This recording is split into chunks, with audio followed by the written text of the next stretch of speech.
हम लोगों के लिए तो विशेष सौभाग्यशाली हैं कि अभी त्रेता में भगवान राम निषाद राज को गले लगाया था और निषाद राज की सेना दे के रावण राज को। हम लोग जो कहते हैं वो करते हैं। दल तो दिखते हैं, फोटो खिंचवा लेते हैं, लेकिन दिल इनके एक दूसरे के खून के प्यासे हैं। हमारे नेता मोदी हैं 330 पर एनडीए की सरकार। पहले वो दाढ़ी वाले और जाली टोपी वालों के चक्कर में था, तो सच्चर कमेटी की रिपोर्ट कहती है कि मुसलमानों की दशा बहुत गरीब है।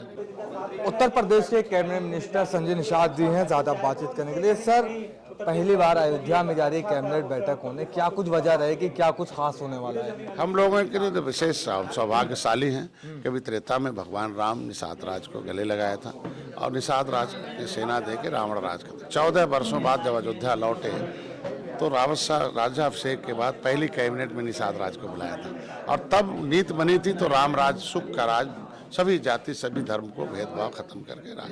तो आज फिर वही हमारी सरकार करने जा रही कि जो हमने बिना भेदभाव के सभी लोगों के लिए योजनाएं थी और आगे भी हम लोग जो कहते हैं वो करते हैं कि राम मंदिर बनाया, सभी आस्था का केंद्र था उसे बनाया और फिर वहाँ से एक चाहे कि हमारी जो नीतियाँ बनती हैं वो सभी लोगों के लिए बनती हैं और बिना भेदभाव के सबको साथ लेके चलती हैं। इंडिया गठबंधन में लगातार जुबानी जंग चल रही है। अखिलेश यादव कह रहे हैं कांग्रेस पार्टी को वोट मत दीजिए।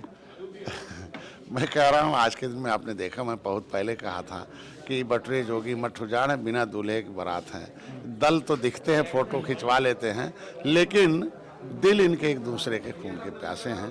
क्योंकि वो जो दल के निर्माण हुए हैं वो कांग्रेस की गलत नीतियों और कांग्रेस की विफलता और कांग्रेस के षड्यंत्र का शिकार में वो पैदा हुए हैं, तो एक दूसरे से हैं। आज के दिन में हम लोग 39 पार्टियों ने तय कर रखा कि मोदी जी के नेतृत्व में हमें चुनाव लड़ना है, देश की अर्थव्यवस्था तीसरे नंबर पर लाना है, विश्व गुरु बनाना है, जन कल्याणकारी नीतियों को धरातल पाना। हमारे नेता मोदी हैं 330 पर एनडीए की सरकार। छत्तीसगढ़ में आप लोगों ने कहा था कि प्रत्याशी उतारेंगे, क्या कुछ हुआ? बातचीत हुई बीजेपी से? नहीं हुई। निश्चित रूप से छत्तीसगढ़ में हमारे जो निषाद हैं पहली बार कि धीवर परिवार थी, मतलब धीवर मछुआरों की एक जाति है, वो लड़ रहे हैं और लड़के सदन में जाएंगे और वहाँ भी मछुआरों के हितों की रक्षा के लिए काम करेंगे। मुस्लिमों को लेकर पॉलिटिक्स बहुत ज़्यादा हो रही है। कांग्रेस, सपा, सब लोग अपने अपने संगठन को मजबूत करने के लिए मुसलमानों को अपने पाले में ला रहे। बीजेपी भी कार्यक्रम चला रही है। सर, देखिए, मुसलमान अब होशियार हो गया है। पहले वो दाढ़ी वाले और जाली टोपी वालों के चक्कर में था, तो सच्चर कमेटी की रिपोर्ट कहती है कि मुसलमानों की दशा बहुत गरीब था। तो गरीब होना होगा मुसलमान तो हाथी साइकिल पंजा के साथ हो। अगर अपने बच्चों का भविष्य बनाना होगा और शांति रहना होगा तो हमारे साथ आए, क्योंकि वो सब मान गए मुसलमान कि ये हिंदू मुसलमान राइट कराते हैं, इनके हिस्से पर कब्जा कर। मुसलमान केवल उनके लिए वोट की वस्तु बनी है। विकास के लिए आना है तो डॉक्टर निषाद एनडीए के साथ है, इसलिए मुसलमान भी धीरे धीरे एनडीए के साथ वोट कर रहा है और देखिए 2024 में भी वोट करेगा। लोकसभा चुनाव को लेकर क्या कुछ तैयारियां हैं? कुछ सीटों को लेकर बातचीत हुई आपकी?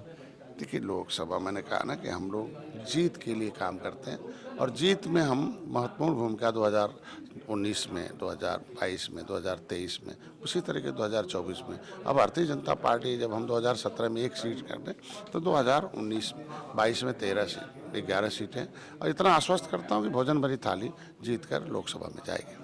तो ये थे संजय निषाद जी, जिनका साफ तौर पे मानना है कि 2024 का लोकसभा चुनाव होगा तो निषाद पार्टी दमखम से चुनावी मैदान में होगी। लखनऊ से कैमरा पर्सन आयुष सोनी के साथ इरफान रिजवी, द लीडर हिंदी।